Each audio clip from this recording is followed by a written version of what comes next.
రేవంత్ రెడ్డి గారైనా కొత్తగా ఏర్పడిన తెలంగాణ ప్రభుత్వమైనా గుర్తుపెట్టుకోవాల్సింది ఏంటంటే మీరు ఇంకా ప్రతిపక్షంలో లేరు, మీరు ఇంకా ప్రశ్నించడంతోనే కాలయాపన చేస్తామనుకుంటే ప్రజలు గమనిస్తా ఉన్నారు. ప్రభుత్వం ఉన్నది పరిష్కారం చూపడానికి. మరి ఎట్లా సమస్యను పరిష్కరించాలి అంటే అందరిని పిలవండి, స్టేక్ హోల్డర్స్ ని పిలవండి. ఎన్నో సంవత్సరాల నుంచి బీసీల కోసం ఉద్యమాలు చేస్తున్నటువంటి అనేక మంది నాయకులు ఈ రాష్ట్రంలో ఉన్నారు. వారందరిని పిలుచుకోండి, మాట్లాడండి. ఎంతో మంది మేధావులు ఉన్నారు బీసీలలో, వారిని పిలిచి మాట్లాడండి. You find a solution. That is your job. You are in the government today, you are not in the opposition. To question is our job, to find answers is your job. ఆ విషయాన్ని గౌరవ ముఖ్యమంత్రి గారు గమనించుకోవాలని చెప్పి నేను కోరుతాను. Thank you. జై తెలంగాణ. మొత్తం యావత్ మేము కులగణన చేయబోతా ఉన్నాము, బీసీలదే కాదు మొత్తం యావత్ మందిది గణన చేయబోతా ఉన్నాము అని ఒక తలాతోకా లేనటువంటి రెజల్యూషన్ ని నిన్న అసెంబ్లీలో పాస్ చేయడాన్ని భారత్ జాగృతి తరఫున మేము తీవ్రంగా మా యొక్క నిరసన వ్యక్తం చేస్తా ఉన్నాం. ఎందుకంటే ఒక ముందడుగు పడింది, కనీసం భయపడి అట్లీస్ట్ ఒక రెజల్యూషన్ పాస్ చేసినారు అనుకుంటే ఈ రెజల్యూషన్ లో టైం అన్నది చెప్పలేదు, సిస్టమ్ అన్నది చెప్పలేదు.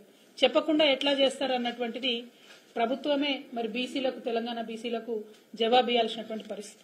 కొన్ని రాష్ట్రాలలో, బీహార్లో, కర్ణాటకలో, అదేవిధంగా మన ఆంధ్రప్రదేశ్లో, పక్క రాష్ట్రమైనటువంటి ఆంధ్రప్రదేశ్లో బాజాప్తా అసెంబ్లీలో బిల్లు పెట్టి పాస్ చేసి దానికి డబ్బులు ఇచ్చి ఆ కమిటీలలో కుల జనగణన చేసేటటువంటి కమిటీలో ఎన్ని డిపార్ట్మెంట్ కి సంబంధించినటువంటి ఆఫీసర్లు ఉంటారనేటటువంటిది ఒక పట్టిక ఇచ్చి ఎంత సమయంలో చేస్తామనేటటువంటి ఒక కమిట్మెంట్ ఇచ్చి పూర్తి చేసినటువంటి దాఖలా మనం చూస్తా ఉన్నాం. బీహార్లో కుల జనగణన చేసిన తర్వాత 75% వాళ్ళు రిజర్వేషన్లు పెంచుకోవడం జరిగింది. అక్కడ నంబర్ వచ్చిన తర్వాత మోస్ట్ బ్యాక్వర్డ్ కమ్యూనిటీస్ కి 25% రిజర్వేషన్ పెంచుకున్నారు. బీసీలకు 18%, అంటే అంతకుముందు 26% ఉంటే ఇప్పుడు 43%కి బీసీల రిజర్వేషన్ బీహార్ రాష్ట్రంలో పెంచుకున్నారు. ఎందుకంటే బాజాప్తా లెక్కలు చేసిండ్రు, రాష్ట్ర ప్రభుత్వం నుండి గెజెట్ చేసిండ్రు. కాబట్టి ఈ సందర్భంగా మరొక్కసారి తెలంగాణ రాష్ట్ర ప్రభుత్వాన్ని భారత్ జాగృతి తరఫున మేము డిమాండ్ చేస్తా ఉన్నాం. వెంటనే కుల జనగణనకు సంబంధించి చట్టం ప్రవేశపెట్టండి, చట్టబద్దత ఇవ్వండి, తర్వాతనే ఎన్యూమరేషన్ మీరు స్టార్ట్ చేయండి, సెన్సస్ స్టార్ట్ చేయండి. రెండవది బీసీ సబ్ ప్లాన్ కి ఏదైతే మీరు చట్టబద్దత ఇస్తా అన్నారో దాని మీద కూడా చట్టం చేయండి. బీసీలకు అలొకేట్ చేసేటటువంటి నిధులు మీరు మీ మేనిఫెస్టోలో చెప్పినట్టుగా 8,000 కోట్లు ఇప్పుడు ఇచ్చింది కాకుండా ఇంకా 12,000 కోట్లు అదనంగా ఇచ్చి 20,000 కోట్లు ఇవ్వాల్సిందిగా డిమాండ్ చేస్తా ఉన్నాం.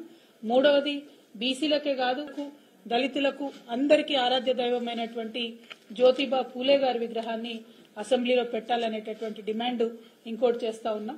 మరి ఈ ప్రభుత్వం తక్షణమే స్పందించి ఈ డిమాండ్ కి అనుగుణంగా పనిచేస్తుందని చెప్పి పనిచేయాలని చెప్పి మేము అనుకుంటా ఉన్నాం. ఇవాళ మీరు కాంగ్రెస్ పార్టీ యొక్క మొత్తం చరిత్ర చూసుకున్నట్టయితే మండల్ కమిషన్ రిపోర్ట్ వచ్చినప్పుడు వారి అధినేత రాజీవ్ గాంధీ గారు పార్లమెంట్ లో నిలబడి బీసీలకు వ్యతిరేకంగా మాట్లాడినటువంటి అంశాన్ని మీరు గమనించవచ్చు. అవన్నీ మర్చిపోయిండ్రు.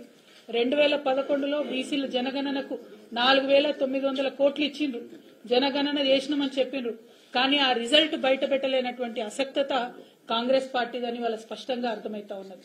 మరి 2011లో ఆ రిజల్ట్స్ బయట పెట్టకుండా మర్చిపోయినంటే మళ్ళా ఇప్పుడు కొత్తగా రాహుల్ గాంధీ గారు వచ్చి బీసీలకు న్యాయం జరగాలి, ఓబీసీ జనగణన జరగాలి అని చెప్పి బీజేపీ ప్రభుత్వం మీద ఆయన మాట్లాడుతూ ఉన్నారు. అంటే కన్వీనియంట్ పాలిటిక్స్, కన్వీనియన్స్ కోసం ఆనాడు 2011లో మర్చిపోయినరు, ఇవాళ మాత్రం మాట్లాడుతున్నటువంటి సందర్భం. అదే మాలాంటి వాళ్ళని ప్రశ్నిస్తే మాలాంటి వాళ్ళకు మీరు పెట్టినటువంటి మేనిఫెస్టోలో ఎందుకు అమలు చేయరంటే మీకు ఇప్పుడే గుర్తొచ్చిండ్రు బీసీలను మమ్మల్ని ప్రశ్నిస్తున్నారు. ఇవాళ మేము రాహుల్ గాంధీ గారిని అడుగుతా ఉన్నాం, మీకు ఇప్పుడే గుర్తొచ్చిండ్రు బీసీలు? మరి మీరు అన్నేళ్ల అధికారంలో ఉన్నప్పుడు 2011లో 4,900 కోట్లు ప్రజల ధనం ఖర్చు పెట్టి మీరు ఎన్యూమరేషన్ చేసినప్పుడు ఆ రిజల్ట్ బయటకు ఇవ్వడానికి మీకేమి ఇబ్బంది వచ్చింది?